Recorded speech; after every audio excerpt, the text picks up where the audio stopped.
Halo guys, assalamualaikum warahmatullahi wabarakatuh. Terima kasih yang udah stay sama channel Yatisam Official guys. Semoga kalian selalu sehat, berkabar kalau untuk kita semuanya. Gimana kabar kalian sehat? Waras guys, masya Allah kasih doakan yang lagi sakit Allah sehatkan, teman kasih yang berjuang dan memajikan.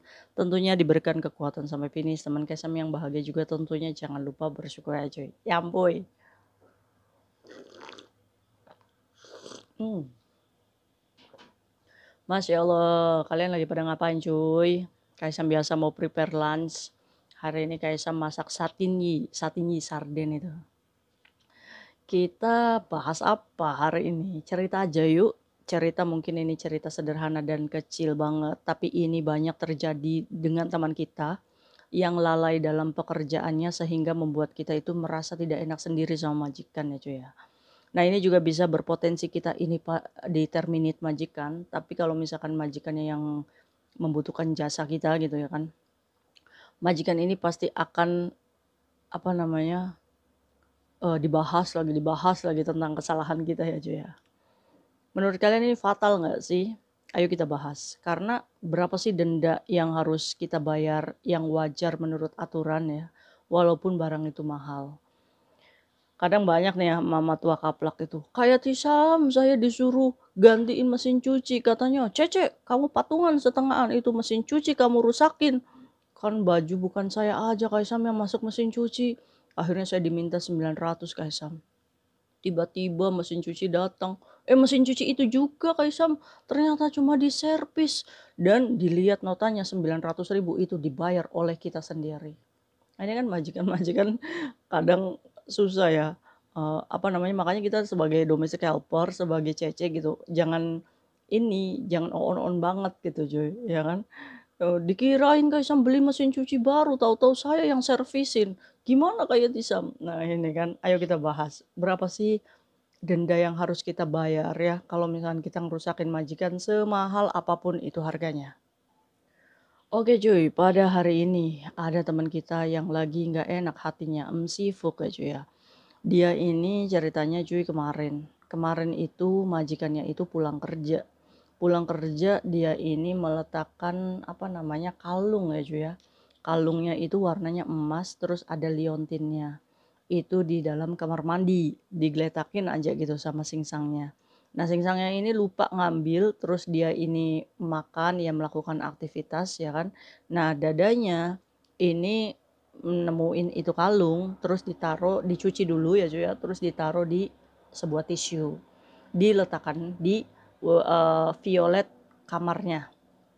Jadi diletakkan di situ cuy, cuma di atas tisu gitu cuy. Mbaknya ini apa namanya bersihin biasa ya, bersihin kamar, terus dia juga tahu kalau misalkan di atas violet majikannya itu ya cuy ya, di situ tuh ada tisu, di mana tisu itu ada kayak dibungkus emas-emas kayak gitu ya cuy ya.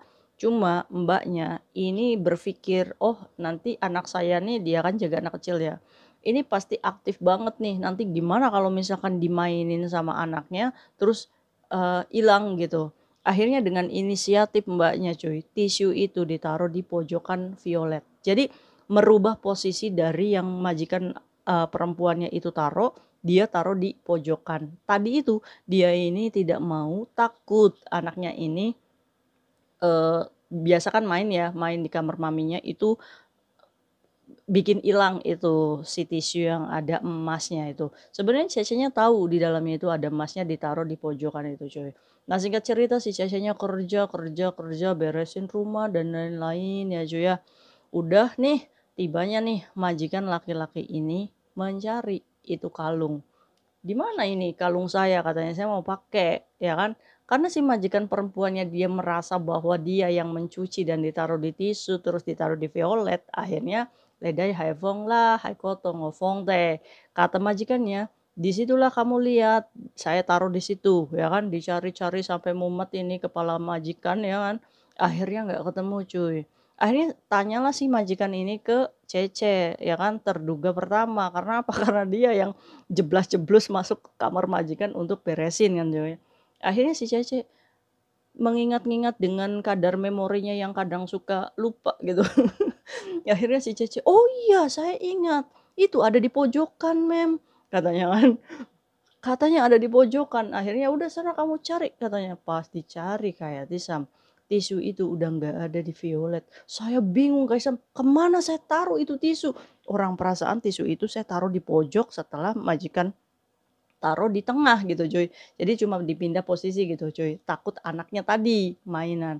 Akhirnya dia ini muter-muter malah tadinya dia berpikir mau nyelamatin dari anaknya. Nah dia sendiri yang dibikin pusing sendiri kan cuy. Akhirnya dicari di kolong gak nemu itu cuy. Tisu yang ada kalungnya kira-kira kemana coba. Akhirnya gara-gara kejadian ini cuy, neneknya yang biasanya nggak datang disuruh dipanggil sama majikannya, suruh pulang ke rumah itu bantuin nyari karena apa? Karena cuy, si kalung itu ternyata pemberian dari ibunya, dari Singsang, neneknya yang tadi datang. Itu katanya cuy, kalau kalungnya ini kalung bukan emas asli, tapi liontinnya ini yang berharga karena liontinnya ini jimat dan harganya mahal sekali. Kayak kayak, feng shui kayak gitu cuy, kayak keberuntungan kayak gitu. Aduh, nambah mumet ini si kepala Cece, itu "Hokwai wo Cece, kamu harus dapetin di mana," ya kan. Akhirnya mutar muter muter muter, majikannya, "Ya sudahlah, apa boleh baut," katanya, "apa boleh baut. Kita buka CCTV lah, kita cek di mana ini." Semakin deg-deg biar ini Cece ini. Tapi Cecenya ini percaya diri, "Orang saya nggak ngambil kok, saya nggak ngerasa nyuri kok. Ayo majikan, kita lihat."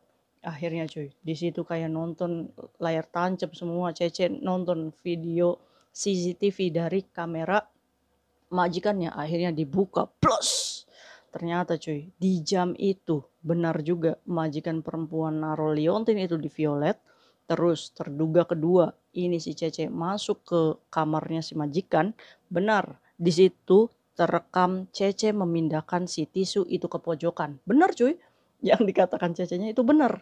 Nah, terus setelah itu, tisu itu kenapa tiba-tiba menghilang? Ternyata ada slide berikutnya CCTV di beda jam coy. Ternyata si Cece ini masuk lagi ke kamar majikannya. Ngapain Kaisam? Mencurai.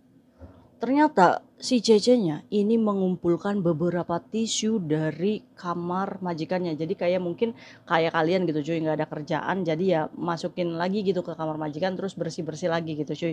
Nah ngelihat ada tisu di situ, ada beberapa tisu ya cuy ya di Violet itu ternyata dia itu ngerawut itu tisu, termasuk tisu yang di pojokannya itu, dan dia itu lupa kalau tisu yang di pojokan yang dia pindahkan itu ada emas kalung yang dia awalnya itu tahu dari jam pagi sampai siang bisa lupa ya Cece ini.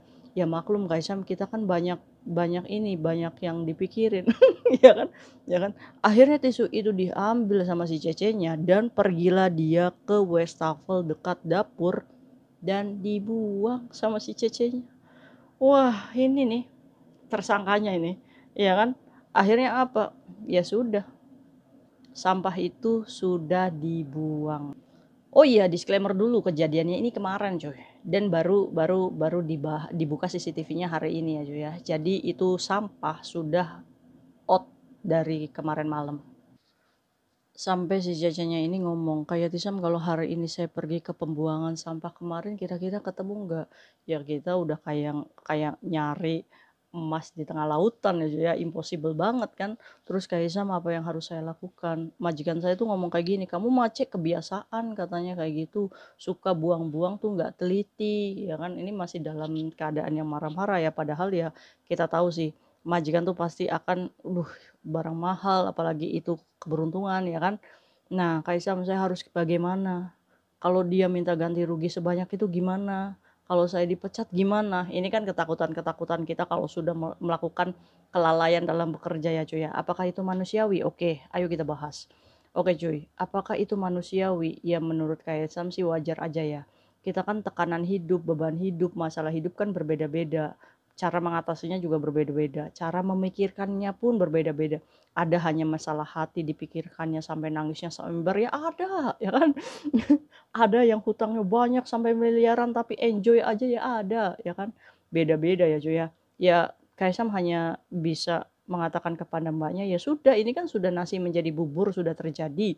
Tinggal minta maaf yang pertama, iya majikan saya salah, saya akan berusaha bertanggung jawab sebisa saya, ya kan.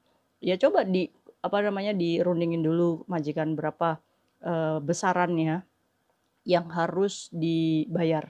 Kaisang punya contoh di mana dulu pernah ada pekerja migran yang dimintain 30.000 karena membakar ini, apa namanya, eee, dapurnya majikan. Tapi majikannya tuh pinter, dia nggak mau terminate cuy. 30.000 gimana caranya potong gaji 1.000 oke nggak? Oke, sampai renew gitu cuy. Ya kan akhirnya lunas di 30.000. Tapi karena si Cece ini merasa dia bersalah dan dia yang ngebakar ini si dapur, akhirnya dia ikhlas ridho. Ini kan kembali lagi ke ridhoan kita ya.